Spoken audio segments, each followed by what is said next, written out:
Hello అండి, నేను మీ నర్మదా నక్షత్ర క్రియేషన్స్ నుంచి.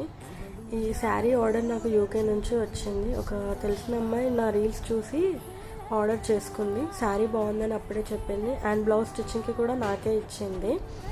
బ్లౌజ్ కోసమని నేను ఇక్కడ ఒక ఫ్లవర్ రెడీ చేశాను. బికాస్ బ్లౌజ్కి ప్యాటర్న్ ఆల్రెడీ శారీకే వచ్చింది.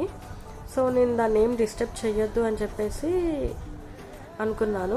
So as it is back అలాగే స్టిచ్ చేశాను, బట్ లుక్ ఎన్హాన్స్ చేద్దామనేసి ఈ ఫ్లవర్ ఒకటి యాడ్ చేశాను. నేను తన మెజర్మెంట్స్ అన్ని వీడియో కాల్లోనే తీసుకున్నాను. ఫ్రంట్ అయితే స్వీట్ హార్ట్ నెక్ ఇచ్చాను అండ్ బ్యాక్ అయితే ప్యాటర్న్ ఎలా ఉందో అలానే పెట్టేశాను. మెజర్మెంట్స్ వచ్చేసి నేను వీడియో కాల్లో చెప్తుంటే తను నాకు మెజర్మెంట్స్ ఇచ్చింది. సో మీరు కూడా ఎవరైనా కస్టమైజ్ చేసుకోవాలి బట్ దూరంగా ఉన్నాము అనుకుంటే నా గైడెన్స్తో మీరు మెజర్మెంట్స్ ఇవ్వచ్చు. క్లయింట్కి అయితే నచ్చింది, ఫిట్టింగ్స్ కూడా బాగున్నాయి అని చెప్పింది.